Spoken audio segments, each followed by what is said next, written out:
O grupo de pesquisa em oftalmologia esportiva foi constituído em fevereiro de 2007 pelos professores Marinho José Scarpe, oftalmologista e docente do Departamento de Oftalmologia da pós-graduação da Unifesp, e Marcelo Conte, educador físico e docente da Escola Superior de Educação Física de Jundiaí.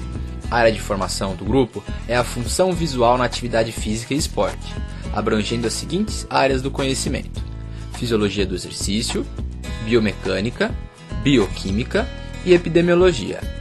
Especificamente, na linha de fisiologia do exercício, tem-se estudado os efeitos de diferentes tipos de exercícios físicos na pressão intraocular. Esses estudos podem contribuir para a identificação de fatores de risco ou proteção para a saúde ocular. Neste vídeo, iremos apresentar as principais teses, dissertações e artigos da linha de pesquisa em oftalmologia esportiva do Departamento de Oftalmologia da Universidade Federal de São Paulo. Vamos iniciar com os estudos que analisam os efeitos dos exercícios resistidos na pressão intraocular, verificando de forma inédita as alterações da pressão intraocular sob diferentes métodos de treinamento. A tese a seguir estudou a associação entre a variação da pressão intraocular em diferentes tipos e condições de exercícios resistidos. A amostra foi constituída por 19 voluntários, 13 homens e 6 mulheres, atletas e praticantes de boxe, os quais foram submetidos a diferentes sessões de exercício resistido, realizadas 3 vezes por semana e compostas por 12 exercícios, de acordo com uma periodização linear ao longo de 5 semanas. Na primeira semana, o treino foi de adaptação. Na segunda, o treino de resistência. Nas semanas 3 e 4, o treino foi de hipertrofia. E na última semana, a quinta semana, o treino foi de força. A avaliação da pressão intraocular, utilizando o tonômetro de Perkins, foi determinada por medidas antes da sessão, após o início da sessão e após o final da sessão de exercícios, em 6 oportunidades: imediatamente antes do início da sessão de treinamento, após os 5, 35 e 50 minutos do início da sessão e 3 e 6 minutos após o final da sessão. Nos resultados, foi observado que, independentemente do método de treinamento utilizado durante as sessões de exercícios resistidos, houve redução significativa da pressão intraocular. Contudo, o método de resistência apresentou maiores reduções da pressão intraocular quando comparado aos demais. O estudo a seguir teve como objetivo verificar a variação da pressão intraocular decorrente da aplicação do teste de predição para uma repetição máxima.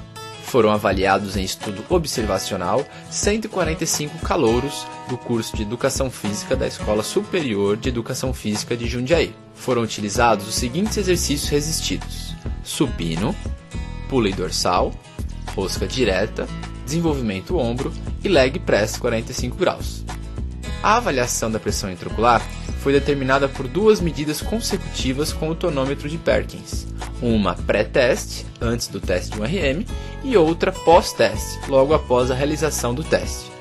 O estudo verificou a redução da pressão intraocular após a realização do teste de predição de 1RM em universitários.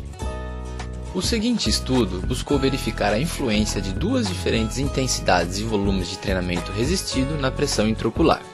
A amostra foi composta por 19 boxeadores, 13 homens e 6 mulheres, que foram submetidos a 2 diferentes sessões de 12 exercícios resistidos, sendo uma de hipertrofia e outra de resistência muscular. O treino de resistência muscular foi composto de 3 séries a 60% de 1RM, com 15 repetições e 30 segundos de intervalo entre as séries. O treino de hipertrofia muscular foi composto com 3 séries a 80% de 1RM, com 8 repetições e 90 segundos de intervalo entre as séries. Ambos os treinos tiveram velocidade moderada de execução. Além disso, o grupo controle também fez parte do estudo. A pressão intraocular foi obtida com o tonômetro de Perkins antes do início da sessão, 5 minutos após o início da sessão, 35 minutos após o início da sessão, 50 minutos após o início, 3 minutos após o final da sessão e 6 minutos após o final da sessão de exercícios. Através dos resultados, o estudo mostrou que o treinamento resistido pode influenciar nos valores de pressão intraocular. Especificamente, o treino de resistência muscular promoveu respostas hipotensivas mais expressivas na pressão intraocular do que o treino de hipertrofia. Na sequência, vamos apresentar um artigo e uma dissertação que trataram da associação entre o treinamento resistido, concentração de lactato e a pressão intraocular. O primeiro estudo avaliou 8 praticantes de musculação, enquanto o segundo avaliou 6 portadores de glaucoma primário de ângulo aberto. No primeiro estudo, foram avaliados 8 voluntários do sexo masculino, submetidos a 2 sessões do exercício supino. Uma sessão com 3 séries de 4 repetições com 90% de 1 RM e 180 segundos de intervalo entre as séries, e outra com 3 séries de repetições até a fadiga voluntária máxima, com 60% de 1 RM e 30 segundos de intervalo entre as séries. As medições da pressão intraocular e lactato foram feitas antes e após a sessão de exercícios. O estudo mostrou que o treino de resistência com 60% de 1 RM obteve um aumento maior nos níveis de lactato e resultados mais hipotensivos na pressão intraocular do que o treino de força. O seguinte estudo foi realizado com 6 indivíduos portadores de glaucoma com idade entre 50 e 70 anos. Os voluntários foram submetidos a 2 sessões de treinamento resistido compostas por 9 exercícios. Uma sessão composta de 3 séries de repetições até a falha concêntrica a 60% de uma repetição máxima e 60 segundos de recuperação entre as séries. A outra sessão, composta de 3 séries de repetições até a falha concêntrica a 80% de 1 RM, com 120 segundos de recuperação entre as séries. O grupo controle foi composto pelos mesmos voluntários dos testes experimentais, com os dados obtidos em dias diferentes das sessões de treinamento. O lactato foi coletado nos mesmos momentos de aferição da pressão intraocular, imediatamente antes da sessão dos exercícios, após 25, 55 e 60 minutos do início da sessão. Os resultados mostraram que a pressão intraocular foi reduzida de forma significante nos 2 protocolos estudados em relação ao grupo controle. No entanto, o protocolo de treino de resistência com 60% de 1 RM promoveu maiores concentrações de lactato e possui maior potencial de redução da pressão intraocular. Sendo assim, protocolo de treinamento resistido que promovam maiores participações do metabolismo anaeróbio lático são mais eficientes na redução da pressão intraocular de indivíduos glaucomatosos. Agora serão apresentados os estudos que envolveram a análise do efeito do treinamento de corrida na pressão intraocular. Esse estudo tem como objetivo verificar o efeito do exercício de baixo volume e intensidade moderada na pressão intraocular de pacientes com glaucoma. No estudo foram estudados 7 pacientes com idade média de 64 anos e com diagnóstico de glaucoma primário de ângulo aberto. Os pacientes foram submetidos a uma sessão de exercício aeróbio contínuo em esteira com duração de 20 minutos e intensidade de 65% da frequência cardíaca máxima. A pressão intraocular foi mensurada em 3 momentos: imediatamente antes do exercício, imediatamente após o exercício e após 3 minutos do término do exercício. Os resultados mostraram uma diminuição significativa da pressão intraocular após a sessão de exercício. Após 3 minutos, a pressão intraocular manteve significativamente reduzida em ambos os olhos, respectivamente. O estudo mostrou que o exercício aeróbio com volume baixo e intensidade moderada promoveu redução da pressão intraocular em pacientes glaucomatosos. Importante considerar que, além do efeito direto na pressão intraocular, o exercício promove outros benefícios que podem contribuir na saúde em geral desses pacientes. O estudo a seguir teve como objetivo comparar os efeitos agudos do treinamento intervalado de alta intensidade versus o exercício moderado contínuo na pressão intraocular em indivíduos saudáveis. A amostra foi composta de 15 homens jovens que foram submetidos a 2 sessões de corrida com intervalo de 2 a 5 dias entre elas. Uma sessão foi de 30 minutos de corrida, sendo 2 minutos de caminhada a 50% da frequência cardíaca máxima, alternada com 1 minuto de corrida a 80% da frequência cardíaca máxima, e outra sessão de 30 minutos de corrida a 60% da frequência cardíaca máxima. A pressão intraocular foi medida em 4 momentos: antes da sessão, logo após a sessão e 5 e 10 minutos após a sessão. Os resultados mostraram que tanto o treino de intervalado de alta intensidade quanto o moderado contínuo reduziram igualmente a pressão intraocular imediatamente e 5 minutos após a sessão de exercício. No entanto, apenas o intervalado foi capaz de manter a pressão intraocular reduzida 10 minutos após o exercício, Esses resultados sugerem que o treino intervalado de alta intensidade no treino de corrida pode ser mais eficaz do que o moderado contínuo na redução da pressão intraocular em homens jovens e saudáveis. Vamos seguir adiante, mostrando um estudo que buscou comparar os efeitos agudos do exercício resistido, aeróbio contínuo e aeróbio intervalado na pressão intraocular de indivíduos fisicamente ativos. O objetivo do estudo foi verificar o efeito agudo de diferentes exercícios na pressão intraocular. A amostra foi composta por 15 voluntários, atletas de boxe, que foram submetidos randomicamente a 3 sessões de exercícios com 72 horas de intervalo entre elas. Primeira, 30 minutos de exercícios resistidos, em uma sessão com 3 séries de 8 repetições a 80% de uma repetição máxima e 60 segundos de intervalos entre as séries. A segunda, foram 30 minutos de exercício aeróbio contínuo, a 60% da frequência cardíaca de reserva. E a terceira sessão, 30 minutos de aeróbio intervalado, sendo 2 minutos a 50% da frequência cardíaca máxima e 1 minuto a 80% da frequência cardíaca máxima. A pressão intraocular foi mensurada antes, durante e imediatamente após a sessão e durante a recuperação, nos 5 e 10 minutos após as sessões. O estudo mostrou que houve redução significativa da pressão intraocular nas 3 sessões de exercícios. Na recuperação, a pressão intraocular permaneceu reduzida após os 5 minutos em todos os modelos. Porém, aos 10 minutos, a pressão intraocular estava menor apenas na sessão de exercício intervalado. Esses resultados sugerem que, para a redução aguda da pressão intraocular, o exercício intervalado pode ser o mais efetivo que o contínuo e o resistido. Os seguintes estudos avaliam os efeitos de exercícios físicos em condições específicas na pressão intraocular. Estes 2 estudos avaliaram o efeito do treinamento resistido na pressão intraocular em 2 cenários diferentes. Um verificou a variação da pressão intraocular no exercício de supino realizado em diferentes posições, e o outro verificou o efeito da apneia e da apneia associada ao exercício resistido na pressão intraocular.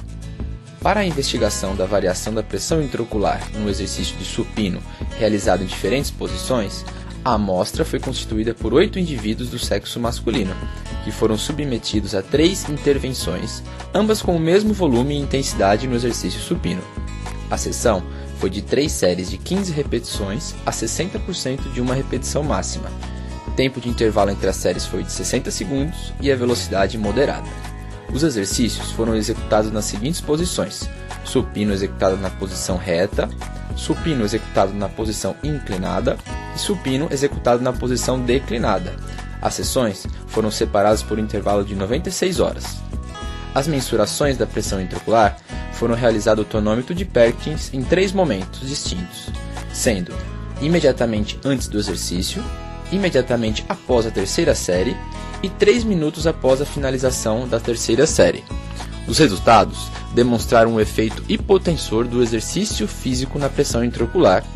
Foi observada também uma redução significativa da pressão intraocular após o exercício supino, independentemente da posição corporal adotada. Concluímos então que, mesmo em posição potencialmente hipertensiva, o exercício promoveu redução significativa da pressão intraocular. Para a investigação do efeito da apneia e da apneia associada ao exercício resistido na pressão intraocular, a amostra, por conveniência, foi constituída por 5 indivíduos, que foram submetidos a 2 diferentes situações de apneia. Uma, a realização de apneia voluntária por 12 segundos, sem a execução do exercício em decúbito dorsal. E a segunda, a execução de uma série de 4 repetições, com 90% de uma repetição máxima, em apneia total no exercício supino. Ou seja, inspiração antes da primeira repetição e expiração após a execução da 4ª repetição. Vale destacar ainda que foi preservado um intervalo de 30 minutos entre cada situação. A pressão intraocular foi registrada em 2 momentos. Uma no pré-teste, 2 minutos antes da realização dos procedimentos experimentais, e uma no pós-teste, imediatamente após os 12 segundos de apneia e imediatamente após a realização do supino em apneia. A apneia e a apneia associada ao exercício promoveram aumento da pressão intraocular. Porém, a apneia, quando realizada sem exercício, apresentou valores mais elevados do que a associada ao exercício resistido, sugerindo o potencial do efeito hipotensor do exercício resistido. Sendo assim, a apneia promoveu aumento da pressão intraocular, e quando realizada sem exercício, apresentou valores mais elevados na comparação ao exercício resistido. O estudo a seguir teve como objetivo verificar a variação da pressão intraocular no exercício resistido na posição sentada e em decúbito dorsal. Foram avaliados 20 voluntários do Centro de Atividades Físicas do Banco de Olhos de Sorocaba. Os voluntários foram submetidos a 2 intervenções separadas em um intervalo de 72 horas, ambas com o mesmo volume e intensidade no exercício leg press. A sessão foi composta de 3 séries de 15 repetições, com 60% de uma repetição máxima, tempo de intervalo entre as séries de 60 segundos e velocidade moderada. As posições foram leg press executado na posição sentada e leg press na posição em decúbito dorsal. A pressão intraocular foi obtida utilizando o tonômetro de Perkins em 3 momentos: imediatamente antes do exercício, imediatamente após a terceira série e 3 minutos após a finalização da terceira série. Em ambas as posições, houve queda da pressão intraocular após o exercício, permanecendo significativamente reduzida após 3 minutos de recuperação. Sendo assim, o estudo mostrou que houve queda da pressão intraocular decorrente ao exercício resistido, e não foi verificada a resposta diferencial da pressão intraocular de acordo com a posição do exercício. O seguinte estudo teve como objetivo verificar a influência do exercício resistido na pressão intraocular em diferentes fases do ciclo menstrual. Foram estudadas 9 mulheres com idade média de 27 anos, nas fases ovulatória e lútea, submetidas ao exercício resistido. As voluntárias foram submetidas a 2 sessões de exercícios resistidos, compostas por 8 exercícios. Para cada exercício, foram realizadas 3 séries de 8 repetições a 80% de 1 RM, com 60 segundos de intervalo entre as séries. As sessões de exercícios foram realizadas durante a fase ovulatória, período no qual se sugere que a mulher apresente a melhor predisposição para a prática de exercício físico e valores mais baixos da pressão intraocular, e na fase lútea, fase em que existe uma menor disposição para o exercício físico e a pressão intraocular relativamente mais elevada. A pressão intraocular foi mensurada antes de cada sessão de exercício, aos 15 minutos de exercício, imediatamente após a sessão de exercício e no período de recuperação, 5 minutos após o término da sessão de exercício, com o tonômetro de Perkins. Descritivamente, a pressão intraocular foi maior em todas as medições na fase lútea. A pressão intraocular de mulheres com ciclo menstrual regular diminuiu durante e depois da sessão de exercício resistido, independentemente da fase do ciclo menstrual. O estudo a seguir teve como objetivo verificar a associação entre 2 diferentes tipos de estrangulamento com a variação da pressão intraocular em atletas de jiu-jitsu. Esse foi um estudo observacional com um grupo de 9 atletas de jiu-jitsu com no mínimo 6 meses de treinamento, do sexo masculino. Buscou-se a associação entre a variação da pressão intraocular e os estrangulamentos frontal da guarda e frontal da montada. Realizou-se medidas da pressão intraocular por 12 minutos, uma a cada 3 minutos de recuperação, com o indivíduo deitado. Os resultados do estudo mostraram que houve associação entre o estrangulamento no jiu-jitsu e a variação da pressão intraocular. Após a aplicação dos 2 diferentes tipos de estrangulamento, a pressão intraocular diminuiu, sendo que no estrangulamento frontal da montada, a diminuição da pressão intraocular foi significativamente maior do que no estrangulamento frontal da guarda. Este estudo teve como objetivo verificar a influência da pressão hidroestática na pressão intraocular de nadadores. Foi um estudo experimental descritivo, onde a temperatura da piscina foi mantida em 32 graus. A amostra foi de 33 voluntários, 18 mulheres e 15 homens, e idades entre 18 a 36 anos. A pressão intraocular foi mensurada pelo mesmo oftalmologista usando o tonômetro de Perkins em 4 momentos: após 15 minutos sentado fora da água da piscina, 15 minutos após entrar na piscina com água no nível dos joelhos, 15 minutos após estarem com água na altura do quadril e 15 minutos após estarem com água no nível da linha dos ombros. Os resultados mostraram que não houve alterações significativas da pressão intraocular durante a imersão de nadadores em diferentes alturas do nível da água em piscina com a temperatura da água mantida a 32 graus Celsius. Agora, serão apresentadas 2 revisões de literatura que tratam da relação entre exercício físico e pressão intraocular. Uma revisão sobre os efeitos agudos e crônicos do exercício físico e outra sobre a resposta da pressão intraocular frente ao treinamento de força. Nesse estudo, foi realizada uma revisão de literatura através das seguintes bases de dados: PubMed, BIREM e Cielo, em artigos e periódicos internacionais e nacionais. A revisão da literatura mostrou que existe uma escassez de publicações sobre a associação entre o incidente de glaucoma e o exercício físico. Entretanto, os achados têm mostrado uma diminuição da pressão intraocular, tanto nos exercícios com características aeróbias, onde se encontra a maior parte das publicações, quanto nos exercícios anaeróbios, com diversas pesquisas recentes apontando os mais variados mecanismos. Sendo assim, esta revisão de literatura mostrou que a maioria dos estudos apontaram para o efeito hipotensivo na pressão intraocular em exercícios com características anaeróbias e aeróbias.